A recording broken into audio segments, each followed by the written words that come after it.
Segunda pergunta.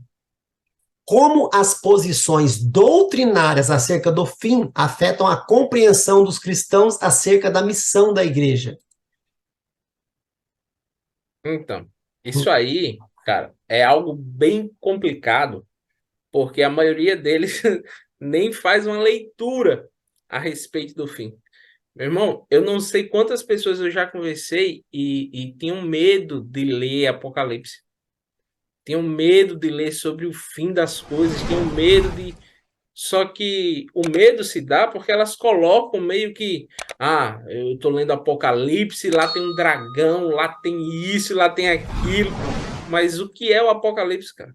Ele é a revelação de quem? De Cristo. Uhum. Então ele está ali apresentando Cristo e apresentando o final da história, que é esse Cristo vencedor, que é a nova Jerusalém descendo do céu, é sendo feito novos céus e nova terra, é tudo convergindo. Então, nós precisamos ter uma boa escatologia, cara. Porque uma boa escatologia vai nos moldar o nosso padrão de vida. Pense, eu costumo falar sobre poluição. Cara, se alguém tem como padrão dizer assim, não, nós vamos embora, nós vamos escapar disso aqui. Qual é a preocupação que essa pessoa tem com poluição? Nenhuma. Tanto faz, porque daqui a pouco eu vou embora. Mas e se ela tem ali na sua teologia, na sua teologia sobre o final dessas coisas, se ela tem na sua escatologia algo que fala assim, ó, a terra vai ser restaurada. Então isso muda o pensamento dela quanto à poluição. E aí eu estou usando poluição, mas eu poderia usar um monte de outros exemplos aqui, tá?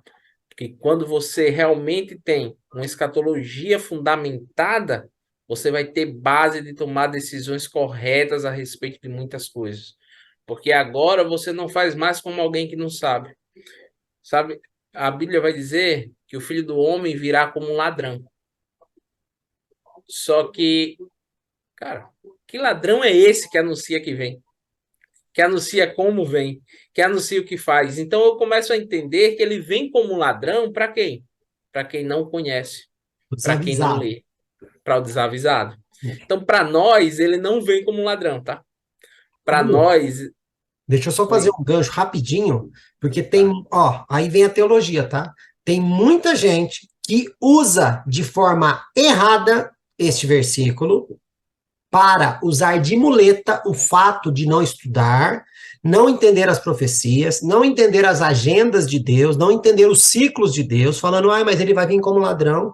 É de surpresa. É de surpresa para quem não está preparado, porque no contexto fala que se o pai de família soubesse a hora que o ladrão viria, ele se prepararia para se defender. E a Bíblia diz que Deus não faz nada sem antes comunicar os seus servos e profetas. Então, quem é servo, quem está em comunhão com Deus, quem está alinhado com a agenda dele, não vai ser pego de surpresa, né? Então, a pessoa não quer estudar, não quer se aprofundar, ela pega e usa esse versículo. Não, mas tem outro versículo também que eles usam. Jesus mesmo disse: nem o filho e nem os anjos sabem, é só o pai. Mas vai para o contexto. Pergunta para um judeu o que significava essa expressão de Jesus, para você entender se ele está dizendo que ele mesmo não sabe a hora que ele vai vir. Não era isso que ele estava dizendo. Ele estava usando um ditado popular da época para poder chamar aquela galera para perto, porque era sempre assim que ele fazia. Mas a pessoa, por falta de teologia, vai lá, usa esse versículo, falando que se nem o filho sabe, por que, que um mero mortal como Gustavo e o Fabrício pode saber? Ninguém está dando data de quando Jesus vai vir aqui. O que Mas é a gente algo sabe, importante, tá?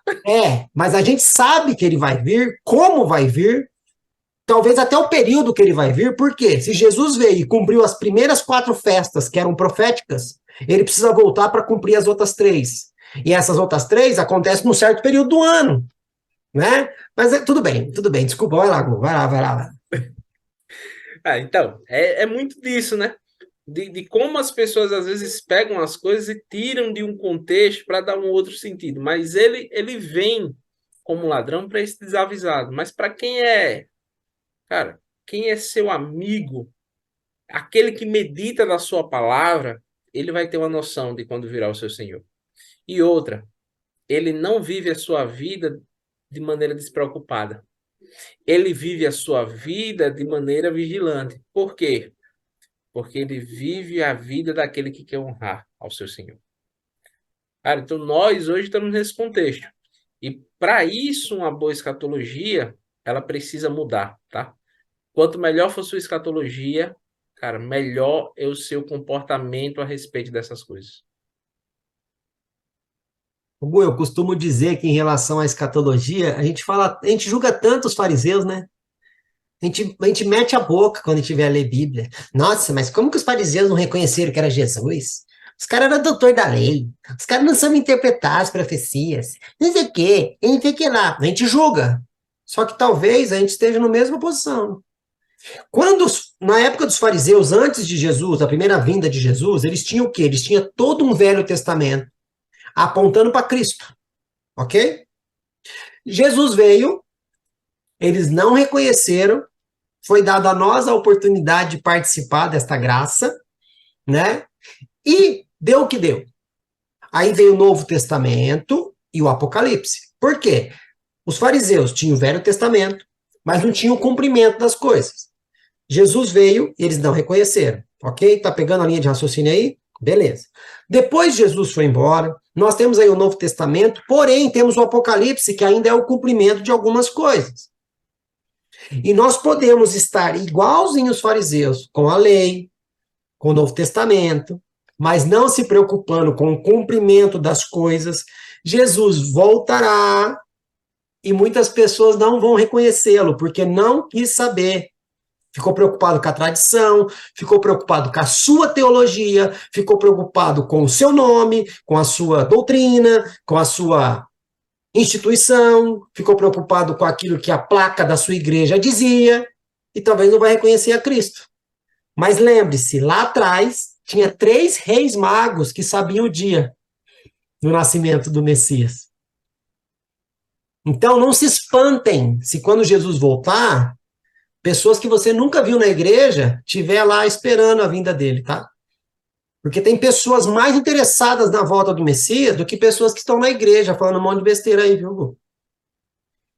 Cara, mas é interessante, né? Como olhar para a eternidade muda o percurso daquilo que não é eterno. Sabe? Tudo aqui vai perdendo sentido. Chegou um ponto de Paulo dizer que considerava tudo como esterco, porque ele tinha encontrado algo mais que era precioso, cara, que ele Uhum. deveria seguir nessa jornada. E assim, isso são os olhos daquele que não está fixo agora no tempo atual, que ele não está fixo no jornal, cara. Ele não está fixo na notificação do WhatsApp, sabe? Ele não está fixo na notícia que ele ouviu de Brasília, mano. Mas os olhos deles estão fixos na eternidade. Tudo vai perdendo sentido. E aí, esse ponto, cara, principal, o que é que você quer ver, cara? Para onde estão os seus olhos? E até compartilhando, eu digo, se você tira os olhos, se você tira os seus olhos daquilo que é eterno, você não consegue enxergar aquilo que é real. Porque olhar para essa eternidade futura, cara, olhar para a volta de Cristo, olhar para aquilo que ele vai fazer no futuro, vai determinando o quanto o seu coração vai queimando agora no presente. Porque Uhum. aí, cara, e agora eu falo assim para as pessoas comuns, cara, eu saio da teologia para trazer isso para uma teologia muito prática. Cara, o dia em que o dia mal chega na sua vida, ele não tem o mesmo peso, porque os seus olhos estão no eterno. Sabe, no dia em que a doença chega, ela não tem o mesmo peso.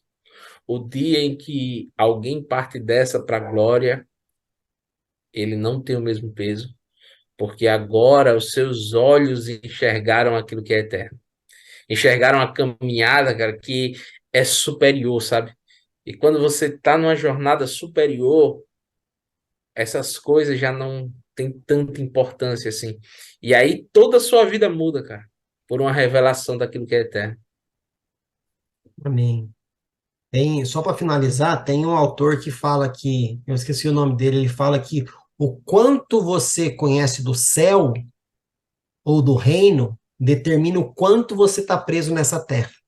Fica a dica. Isso Bora para a aí. terceira? Vamos lá.